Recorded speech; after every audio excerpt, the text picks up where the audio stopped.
Hello everyone and welcome to the first episode in my series, What If the Beatles Had Never Broken Up?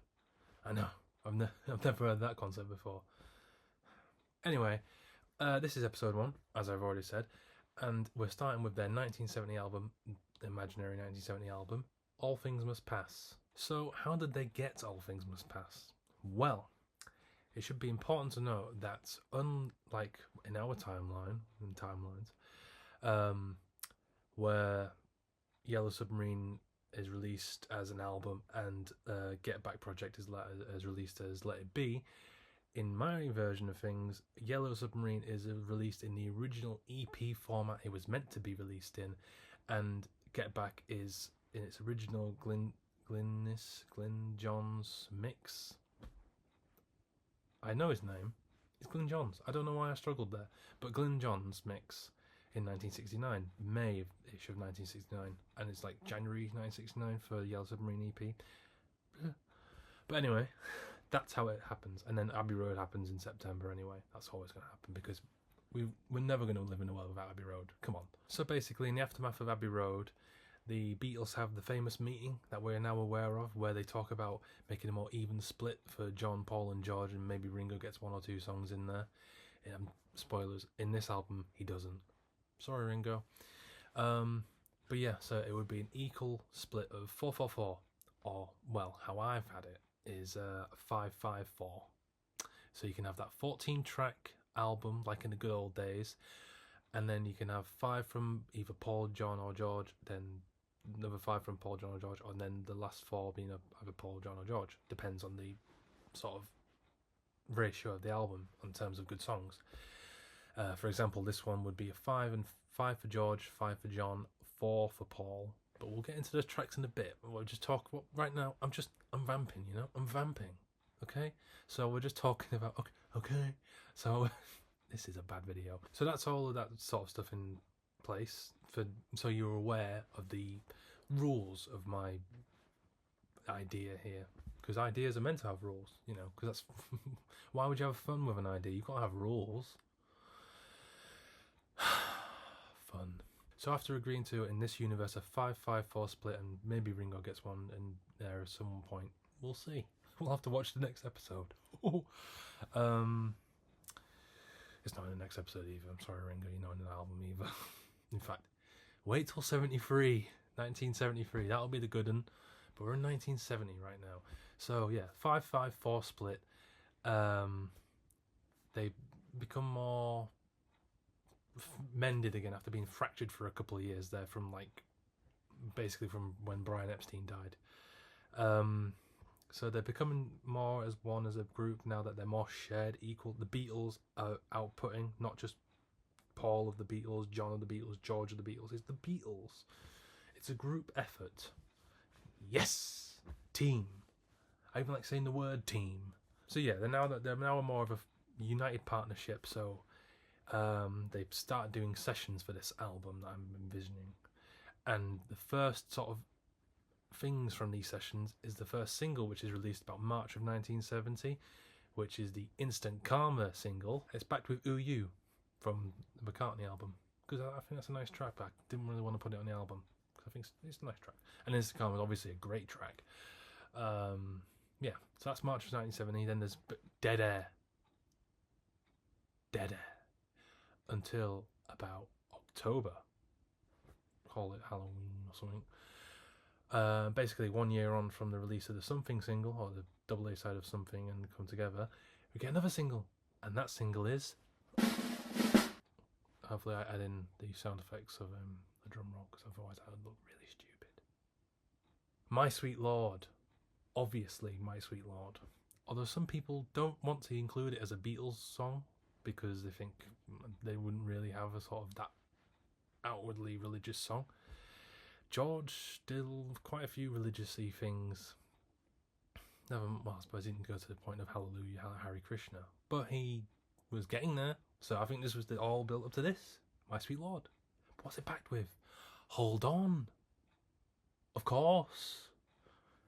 These are 2 songs. I need to calm down. These are 2 songs that are on the album, but this is the taster of the album with a single.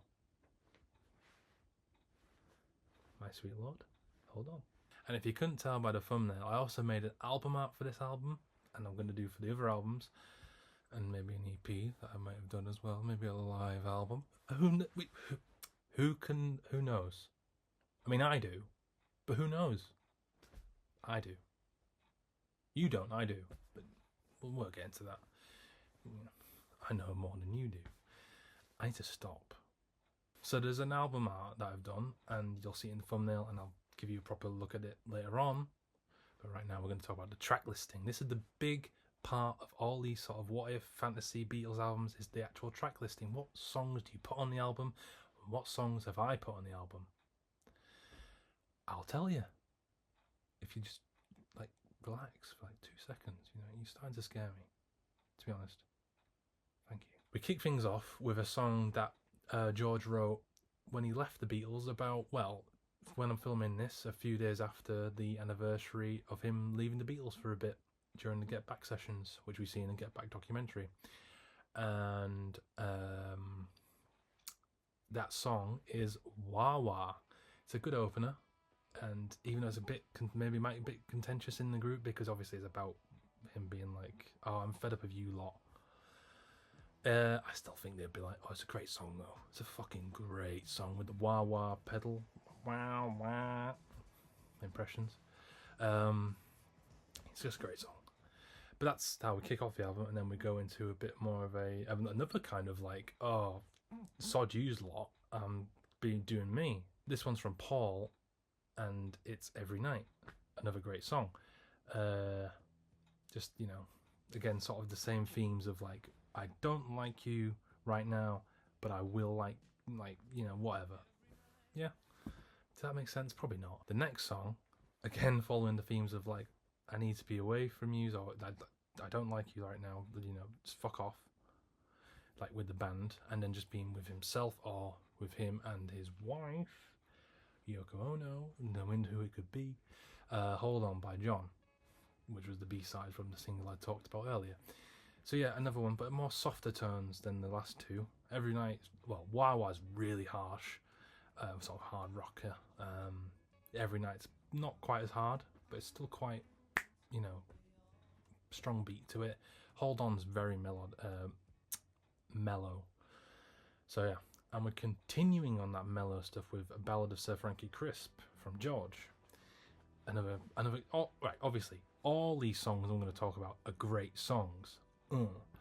But this is a great song too. So that's it. But yeah, so continuing the mellow streak with Ballad of Sir Frankie Crisp, which is then followed into another sort of mellow one from Paul, Man We Was Lonely. It's quite a nice one. And it has a bit of Linda in the backing vocal. I used to think that did Every Night. I don't think Every Night does, but Man We Was Lonely does. And then we sort of rock it up a bit with Remember from John. A very stomping beat thing. Nice. And it ends with it, you know, in reference to Guy Fawkes' 5th of November. If you've heard the song, you know. And then we close off side one. This is side one of the record. So side one, we've played through it, and this is the last song on this side. And what is it? It's My Sweet Lord, the A-side of the single I talked about earlier. A beautiful song. That's all I need to say. We all know My Sweet Lord's a fucking amazing song. And obviously, I don't care what you say, like, no, the Beatles wouldn't use that. They would. It's a great song. And especially now in this version of reality where they finally just let George release all this music out of himself, because it's been stored up for so long. Great song. But that's it for side one. You what you do, right? Yeah, you get the disc, you flip it, and then you're on side two, and you put the needle down, and it's playing. And what's playing? Maybe I'm Amazed. I don't know why it wasn't an album opener or a side opener in McCartney's album, but it's definitely a side opener in this album, because it's a fucking great song. I've seen it live. No joke. Off topic, I saw Paul McCartney live last month. Fucking amazing. In Manchester. That's my receipt to prove that I did it. So, there. Anyway, Maybe I'm Amazed. Incredible song. We followed that up with another sort of piano-y one, Love from John. That's a lovely song. Oh, lovely song. Yeah, and then we follow that up. I'm sort of speeding through it a bit now, but we follow that up with Junk. I'm assuming I'll probably write all the track listing. Actually, it's handy. But Junk, kind of a somber. Metal Love was kind of like hinting to somber stuff because it's kind of like downbeat and sort of haunting with the piano from Phil Spector. Yes. The way I see it, the Beatles are the producer as well as Phil Spector. George Martin is out of the fold. That's how I see it. He comes back later. Don't worry. Probably. Well, who knows? We'll have to find out. And then we follow that up with even more kind of sort of depression stuff with Isn't It a Pity from George.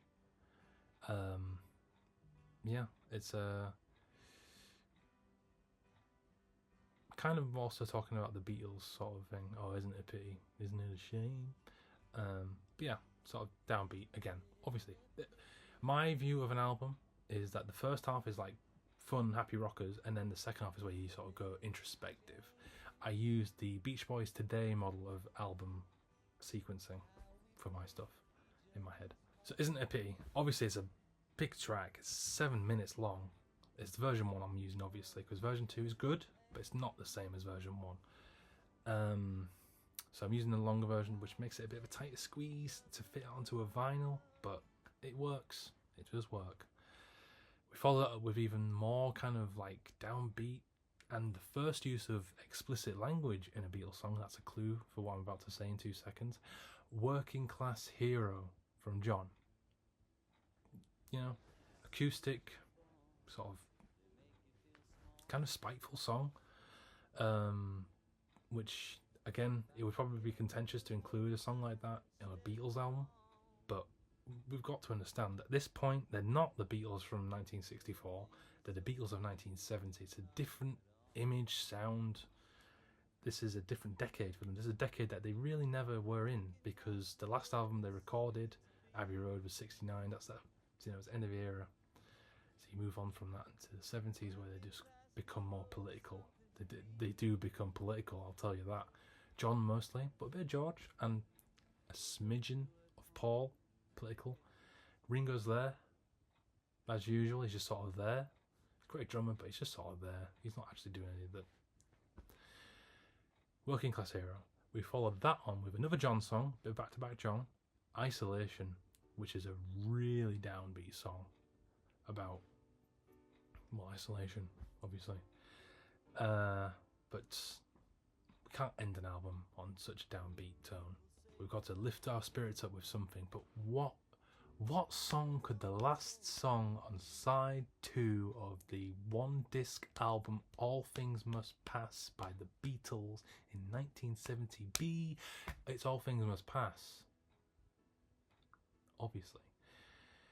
And the history of All Things Must Pass with the Beatles is obviously quite an arduous one, because well, the long known story was that the Beatles rejected it, but George himself was holding it back.